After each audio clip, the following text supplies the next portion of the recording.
Welcome to another tutorial from Biology with Shalini, and in this video I'm going to talk about eukaryotic cells, some of the basic differences between eukaryotic and prokaryotic cells and similarities as well.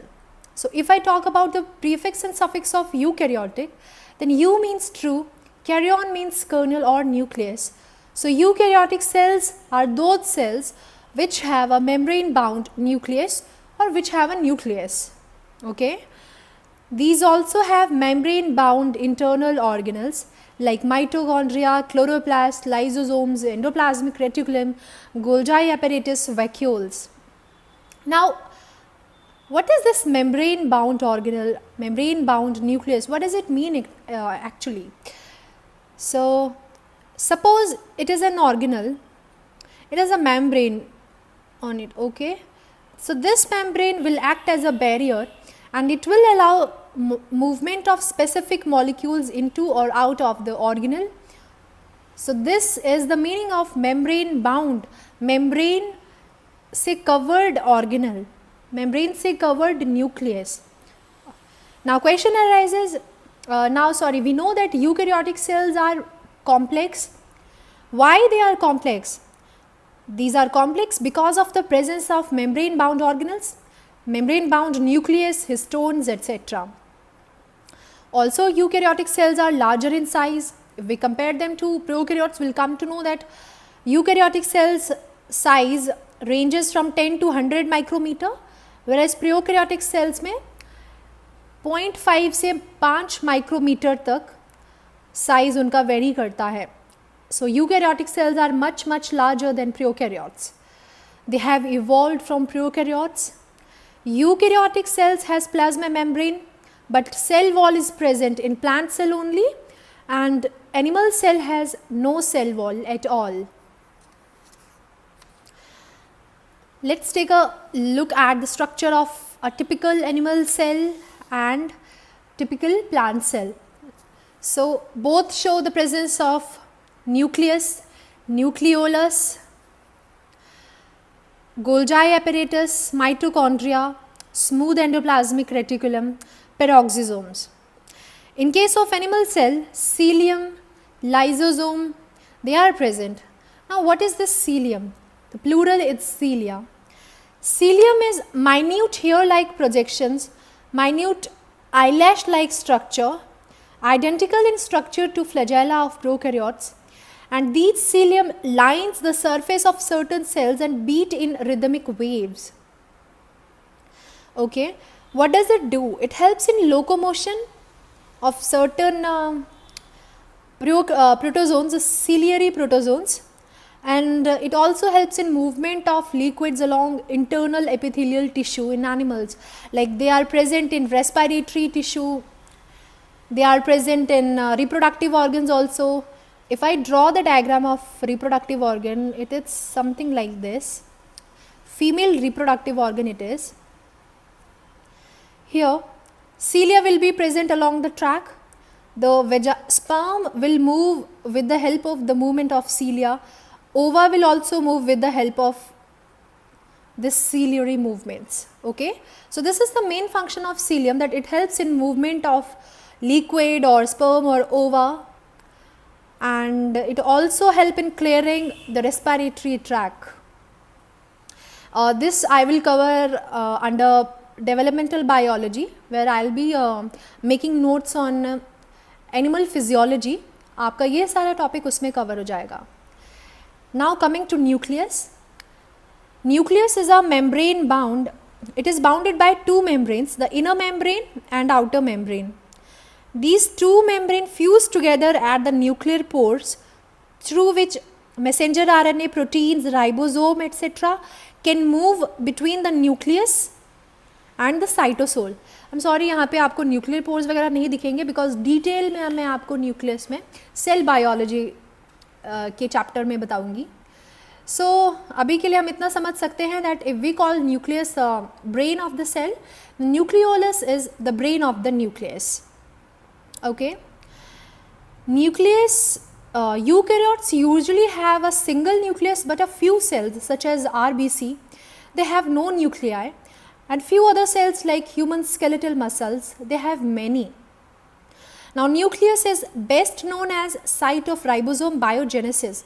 It is mainly made up of RNA and protein, and it helps in the production of ribosomal RNA. These ribosomal RNA come out of the cell and they will get mixed with certain proteins, and ultimately it will lead to the production of ribosomal subunits. So this is how it helps in making ribosomes, etc. Now, by comparing these two structures, animal cell and plant cell, we would come to know that some of the structures which are present in animal cell, they are absent in plant cell, and some of the organelles which are present in plant cell, they are absent in animal cells. Like if I talk about chloroplast, which is present in plant cell, vacuole, cell wall, they are present in plant cell only and they are absent in animal cell. Similarly, lysosome, it is present in animal cell and it is not absent, it is not present in plant cell. Now talking about these organelles, let's talk about mitochondria. So mitochondria have an inner and outer membrane. Between inner and outer membrane, there is intermembrane space. Outer membrane is more permeable than inner membrane. Outer membrane is permeable because of the presence of a protein called porin on it. Alright, which make it permeable to molecules of up to 10 kilodalton. Whereas inner membrane, it is the site of oxidative phosphorylation.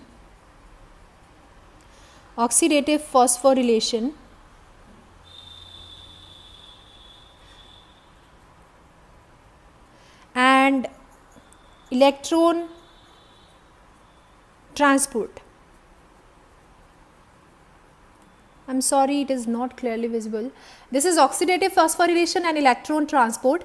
These two things, they will take place on inner membrane only, and this will help in the production of ATP. Thus, mitochondria is the powerhouse of the cell, or it makes energy for the cell.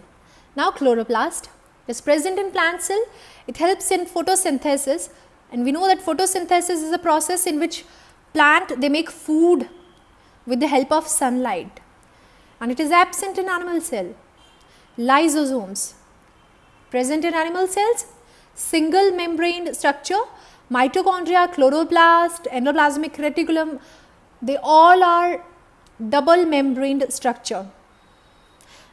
So it has acidic pH. Acid hydrolases are present in lysosomes. Basically, lysosomes function is to digest and break down certain particles, food particles. Okay, and this low pH, this acidic pH is maintained with the help of proton pump. Rough endoplasmic reticulum. We know that there are two types of endoplasmic reticulum, rough and smooth. So how do we get to know that which is rough endoplasmic reticulum and which is smooth endoplasmic reticulum? So the endoplasmic reticulum which is studded with ribosomes, it is rough endoplasmic reticulum. It is the site of membrane and secretory protein biosynthesis.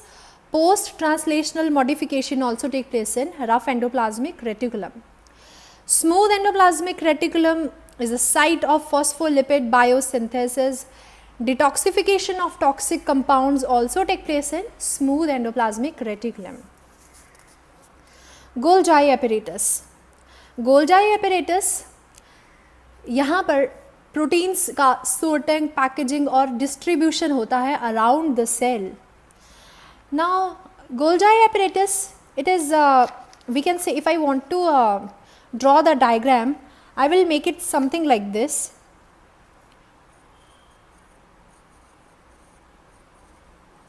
So we can say that Golgi apparatus is a system of flattened membrane bound sacs.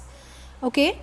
Membrane vesicles from the rough endoplasmic reticulum containing membrane and secretory proteins fuse with the cis phase of the Golgi apparatus and release their content into it. Okay इसके बाद में Golgi apparatus में further post translational modifications होती हैं and they are then sorted and packaged into different vesicles. बाद में ये vesicles Golgi apparatus के ट्रांसफेज से पिंच ऑफ हो जाते हैं and they are transported through the cytosol, eventually fusing either with the plasma membrane to release their content known as exocytosis or with other internal organelles. कहने का मतलब ये है कि सारी जो प्रोसेस होती है पोस्ट ट्रांसलेशनल मॉडिफिकेशंस की वो एंडोप्लाज्मिक रेटिकुलम में होती है कुछ, और जो फाइनल जो मॉडिफिकेशन है वो गोल्जाई एपरेटस में होती है. एंडोप्लाज्मिक रेटिकुलम से कुछ प्रोटीन्स जो आएंगे वो सिस फेज में, सिस और ट्रांस दो तरह के फेज होते हैं गोल्जाई एपरेटस में. The one which is facing endoplasmic reticulum that is called cis face and the opposite to it is trans face. Some of the proteins will bud off some of the vesicles will bud off from the endoplasmic reticulum और वो vesicles जिनमें proteins होंगे वो सिस phase में आएंगे, यहाँ पे fuse होके वो अपना प्रोटीन का कंटेंट यहाँ पे छोड़ देंगे. यहाँ पे हर एक सैक में मॉडिफिकेशंस होंगी. आगे जाके उसका फेट जो है वो डिसाइड किया जाता है कि उसको लाइजोसोम में भेजना है या सेल के एक्सटीरियर में भेजना है थ्रू एक्सोसाइटोसिस, या फिर उसको किसी और ऑर्गेनल में भेजना है. This is about Golgi apparatus. Now vacuole.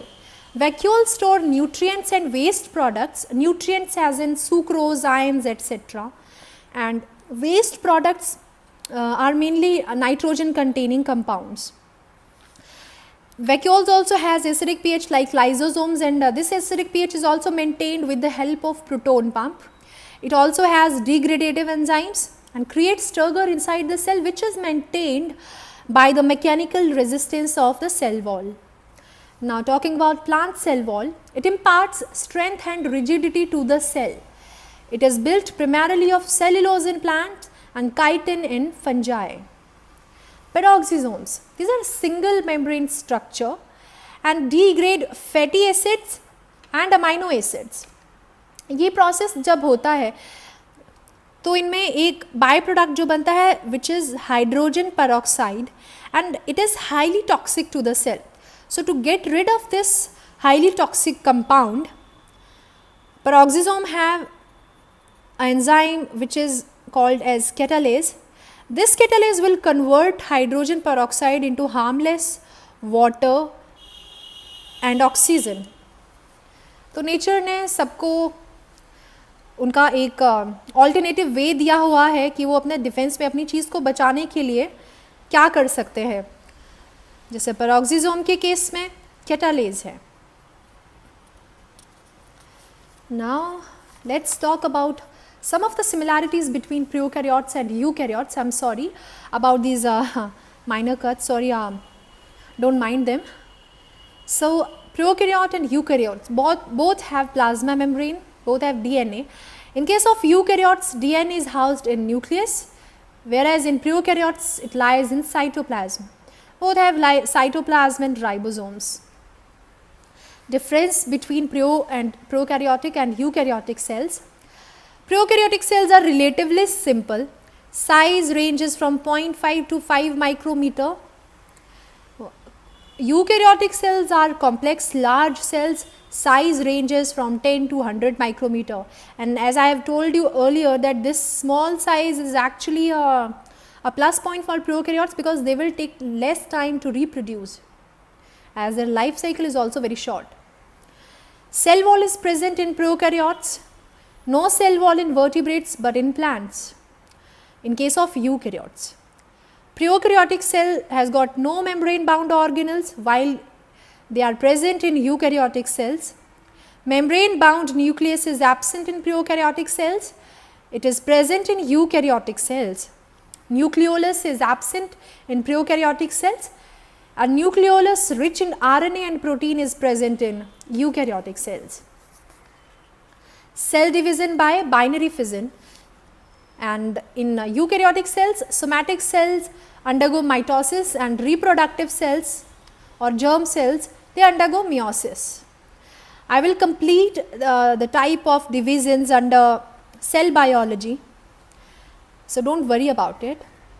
Ribosomes are dispersed in cytoplasm in case of prokaryotes, and in eukaryotes they are present both in cytoplasm as well as on endoplasmic reticulum. Plastids are absent in prokaryotic cells. They are absent in animal cell except a few, but present in plant cells in case of eukaryotes. DNA is not complexed with histones. It is complexed with histones in case of eukaryotes. Histones का basically does not have बहुत सारे functions except that it helps to organize the DNA because human chromosome बहुत बड़ा है. अगर ये histones के साथ ऑर्गेनाइज नहीं किया जाता तो ये बहुत स्पेस ऑक्यूपाई करता. तो इसलिए इस तरीके से हिस्टोन प्रोटीन्स इनको कॉम्पैक्ट शेप में रखते हैं.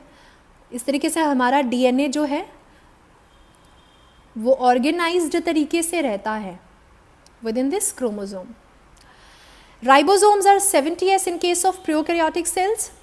It is 80s in cytosol and 70s in organelles in case of eukaryotic cells. यहाँ पे हम लोग क्या देख रहे हैं? Similarity between prokaryotic and eukaryotic cells, that eukaryotic organelles might have evolved from prokaryotic cells. यहाँ से हम लोग ये identify, ये understand, we could understand that evolution का जो बताते हैं that eukaryotic cells are evolved from prokaryotes. So it is true because here we can see that 70s ribosomes are present in prokaryotic cells and organelles, eukaryotic organelles have 70s ribosome in it. वो मैं आपको बाद में ऐसा बताऊंगी कि ये सब कैसे हुआ होगा. Number of chromosome is mostly 1 in prokaryotic cells. It is more than 1 in eukaryotic cells. Partial genetic recombination takes place in prokaryotic cells, and it is by crossing over during meiosis in case of eukaryotic cells. This complete topic about recombination will be covered under microbial biology. ये अभी मैं आपको सिर्फ briefing बता रही हूँ. I'm not detailing about all these process कि ये सब क्या होता है, कैसे होता है. So microbial genetics में मैं आपको recombination के बारे में सारा कुछ बता दूँगी. Now let's talk about the classification of prokaryotic cells and eukaryotic cells. Now we can see from the we can identify from the diagram that prokaryotes are actually the ancestors of eukaryotic cells because पहले जो life में existence में आए हैं they are prokaryotes only, and there are two kingdoms, kingdom Eubacteria, kingdom Archaebacteria in case of prokaryotes, and the individuals or the representatives of the Eubacteria and Archaebacteria, they are unicellular. Later on, eukaryotes came into existence. Protista, kingdom Protista, kingdom Plantae, Animalia, Fungi. These are four kingdoms of eukaryotes. Plantae, Animalia, Fungi. इसके जो individuals इसमें जो representatives जो भी हैं इनके वो सारे multicellular हैं.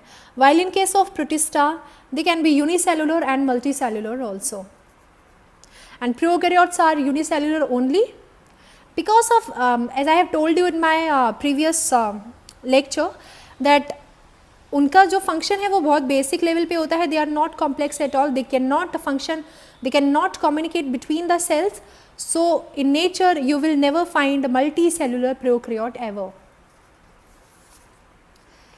Now endosymbiotic theory. What is this endosymbiotic theory? It proposes that mitochondria and chloroplast originated as symbiotic prokaryotic cells. You know symbiosis. Symbiosis means दोनों को थोड़ा benefit हो रहा है. So अगर मैं आपको diagram के मदद से कुछ बताऊँ तो यहाँ पे mainly focus किया गया है mitochondria और chloroplast कैसे आए. Suppose कीजिए ये eukaryotic cell है, ठीक है, यूकैरियोटिक सेल है. यहाँ पे इसके विसिनिटी में कोई एरोबिक प्रोकैरियोट था. इस यूकैरियोट सेल ने what did it do? It engulfed this aerobic prokaryote. After engulfing this aerobic prokaryote, by the time it became mitochondria. Now कुछ टाइम के बाद the eukaryotic cell carrying mitochondria, it came in contact with photosynthetic prokaryote, photosynthetic prokaryote, ठीक है। इसको engulf करने के बाद में इट बिकेम क्लोरोप्लास्ट.